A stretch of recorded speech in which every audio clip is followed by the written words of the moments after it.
So I only have a few comments today because there's been a lot of discussion about Love Never Dies, and I feel like a lot of things are just being repeated, so just a couple of new things, and then I'll talk about something else, which is like, whoa, big surprise. Like, really. I mean, all my videos are about Phantom, and particularly Love Never Dies. So, anyway, just a couple things.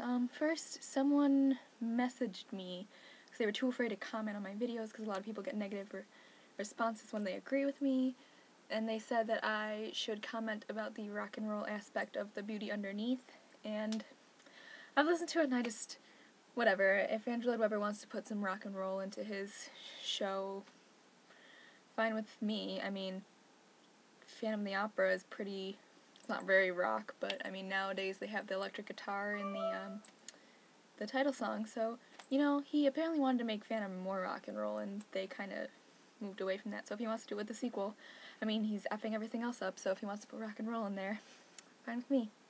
Another thing is that I just listened to Beneath the Moonless Sky a couple of times, and it's pretty, sometimes I can't understand what they're saying. Maybe if I, like, listened closer and had the lyrics, you know, just a lot of talking about them having sex, which, feel what you may about that. I don't think it would have happened because,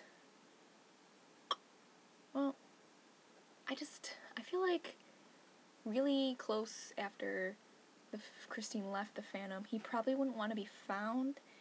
And considering he's a genius, I feel like it would be really hard to find him if he didn't want to be found. So I have no idea how Christine tracked him down. He probably didn't leave an address for her to find him. So that's another problem I have with that. And also the problem I have with the entirety of the show that has been discussed is actually the whole concept of Gustav being their kid. Because, let's think about it.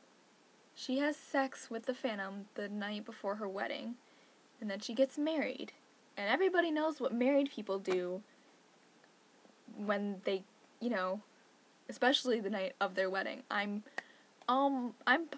pretty positive that there would have been some action there. So, unless she knew the second that Gustav was conceived that it was the Phantoms, which is physically impossible and you'd never know that, she can't tell who it is. And I don't care that he's a 10-year-old musical genius who apparently only uses the word beautiful in his songs and can't think of any other synonyms or better words to use. He's got an opera star for his mother, and let's not forget Christine's father was a gifted, you know, musician as well. He played the violin and was pretty good at it, I guess. So there's that whole side of the family that is musical. So it's not far-fetched to think that it is Raoul's son, but he's still a genius. That is in no way concrete evidence that the kid is the Phantom's. Unless they throw in somewhere that Raoul can't have kids, I mean, unless you consider the fact that they only have one kid after 10 years being the proof. I mean, I guess you could think of it that way, but, I mean, plenty of people don't have kids for a really long time, or, you know, it just didn't happen, I guess. And especially if they were fighting a lot later in their relationship, the whole sex thing might not have happened anymore, so it's not that far-fetched to think that they just didn't have any more kids. So, yeah. Those are my current problems with Love Never Dies. No, I haven't seen it yet. I live in America. I'm not flying to London and wasting my money. If I'm going to fly to London, I'm going to see the original Phantom on West End and walk by the Love Never Dies shenanigans without a second glance, because I really don't care, and that's my opinion on it. So, oh, I also thought of another thing I'm not a fan of in the new Love Never Dies sequel based on the press releases is the Phantom's mask. I'm just so used to the old one that it just doesn't look right.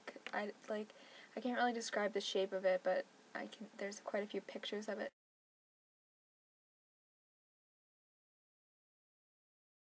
Well, what bugs me a lot about the mask is more or less what's underneath it, because they tone down the deformity a little bit. Because when you see pictures, like, his lip is normal, but if you remember before, there used to be like a thing here that, like, the mask never covered, so it was like his lip was gross and messed up.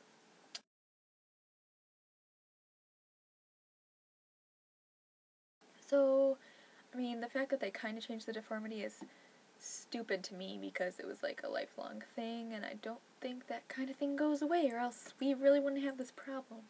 So, yeah. Way to go.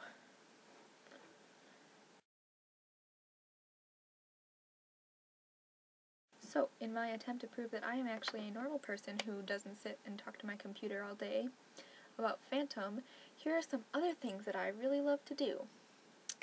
Let's see. I love to shop. We went shopping this weekend and I got some awesome things. I'm packing to go home for spring break, so this is why all this stuff is all messed up. I love watching TV shows, and this is one of my favorites. It's Legend of the Seeker. It's like an Australian TV show, and it's freaking awesome. It's a little bit cheesy sometimes, but yeah.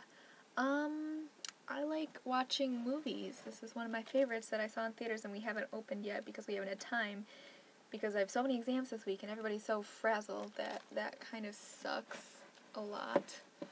I really like reading. Pride and Prejudice is one of my favorites. I also love the Pride and Prejudice movie with Matthew Macfadyen and Keira Knightley, and also the 5-hour BBC version with Colin Firth, and I don't remember the girls' names. I have a twin sister. We're pretty badass. No, we're not identical. No, I can't read her mind. No, if you punch her in the face or break her arm or cause her bodily harm, I will not feel it. And we go to separate schools, and she is an English major and I am not. I am an international business major. What else do I do? I like video games. I don't actually have any of my video games here. I used to play World of Warcraft, and I love RPGs, which is sort of, World of Warcraft is like a massive, well, it's a really big one. And my favorite video games are Final Fantasy video games, and I'm super excited for Final Fantasy XIII to come out, even though I do not have a PS3, because I can't afford it, as I've stated before. I'm a poor college student, so I will have to make do with my PS2 and playing my old games. What else? I like to study Italian. This is my Italian textbook.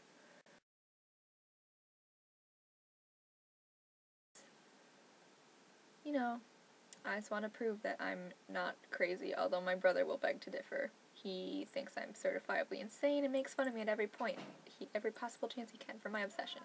So, thanks, bro. Love you too. I think that's probably all the interesting stuff about me. Yeah, I really like Phantom of the Opera, and I do like lots of other musicals too. I'm a big fan of Jekyll and Hyde. That's a good one. Didn't last long on Broadway. That's a shame. Light in the Piazza, Spamalot. I can't think of a musical that I don't really like. I mean, some of them aren't my favorites. Like, my mom really likes The Chorus Line, and it was okay. But yeah, that's about it. I'm actually not really that interesting of a person.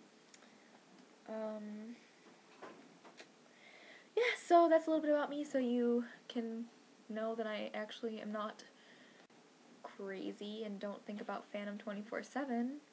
So yeah, hope you enjoyed it, guys.